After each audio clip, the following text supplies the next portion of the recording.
আসসালামু আলাইকুম, নাসিফা কিচেনে আপনাদের অনেক অনেক স্বাগত। তো দেখুন, আজকে আমি মিক্স রাইস বানিয়েছিলাম। তো চলুন আপনাদের সঙ্গে রেসিপিটা শেয়ার করা যাক। তো দেখুন কিভাবে আমি বানাচ্ছি, ভিডিওটা দেখতে থাকুন, কেউ স্কিপ করবেন না। তো কিছুটা আলু কুচিয়ে নিয়েছিলাম, আলুটা আমি ফ্রাই করে নিলাম, অল্প একটু হলুদ গুঁড়ো আর লবণ দিয়ে ফ্রাই করে এক জায়গায় রাবার করে রেখে দিয়েছি। তো এবার একটা পেঁয়াজ আর দুটো কাঁচা লঙ্কা চিড়ে আমি ওই তেলেই ফ্রাই করে নিচ্ছি ভালো করে। আর আগে থেকেই আমি কিছুটা ভেজিটেবলস কুচিয়ে রেখে নিয়েছিলাম। ভেজিটেবলসে আমি দিয়েছিলাম কিছুটা গাজর, কিছুটা ক্যাপসিকাম, কিছুটা বিনস আর দিয়েছিলাম পেঁয়াজ পাতা। তো এইগুলো কুচিয়ে আমি সব, পেঁয়াজ লাল হয়ে গেছে তার মধ্যেই ছেড়ে দিলাম।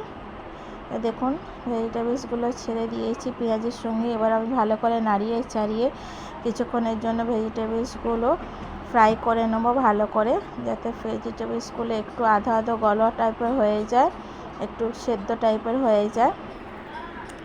দেখুন আমি আস্তে আস্তে ভেজিটেবলসগুলো গ্যাসের আঁচ কম করে ভালো করে ফ্রাই করছি। তো দিয়ে দিলাম কিছুটা লবণ স্বাদ মতো। তো আগে থেকেই আমি ভাত বানিয়ে রেখে দিয়েছিলাম, ভাত বানিয়ে রেখে দিয়ে তারপর আমি ভেজিটেবলসগুলো ফ্রাই করে নিচ্ছি ভালো করে। তো দেখুন দিয়ে দিলাম, ফ্রাই করা হয়ে গেছে ভেজিটেবলসগুলো। দিয়ে দিলাম কিছুটা লঙ্কা গুঁড়ো আর দিয়ে দিচ্ছি কিছুটা জিরে গুঁড়ো আর দিয়ে দেবো অল্প করে একটুখানি গোলমরিচ পাউডার। তো এইভাবে আমি দিয়ে আমি ভেজিটেবলসগুলো আরও দু হাত নাড়িয়ে ভাজা ভাজা মতো করে নেব। তো দেখুন এইভাবে আমি করে নিলাম। তো আমি টমেটো কুচিটা পরে দিলাম, আবার একটা টমেটো কুচিয়ে অল্প করে দিয়ে দিলাম, বেশি টমেটো দিলাম না। তো দেখুন এইভাবে একটু টমেটোটাও নাড়াচাড়া করে নিয়ে ওর সঙ্গে ফ্রাই করে নিচ্ছি। আর নিয়ে নিয়েছি দুটো ডিম ফাটিয়ে। তো মাঝখানে আমি ডিমগুলো দিয়ে দিলাম, দিয়ে এবার ডিমটাকে ভালো করে ভেজিটেবলসের সঙ্গে ফ্রাই করে নেব। তো দেখুন অল্প একটু দিয়ে দিচ্ছি লবণ, আগে ভেজিটেবলসের সঙ্গে লবণ দিয়েছিলাম আর বেশি লবণ দেবো না। তো এইভাবে আমি ডিমটাকে ভালো করে ভেজিটেবলসের সঙ্গে ফ্রাই করে ভাজা ভাজা মতো করে নেব।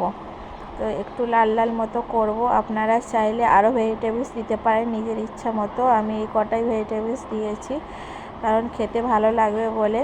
তো দেখুন এইভাবে আমি ভালো করে ডিমটা নাড়াচাড়া করে ভালো করে ভাজা ভাজা করে নিচ্ছি।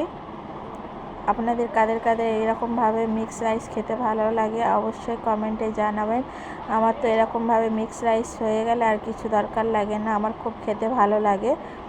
তো দেখুন এইভাবে ভালো করে ডিমটা ভাজা ভাজা হয়ে গেছে। আর ভাত যে বানিয়ে রেখেছিলাম সেটাও আমি দিয়ে দিলাম কড়ার মধ্যে, আর ভেজে রাখা আলুগুলোও দিয়ে দিলাম।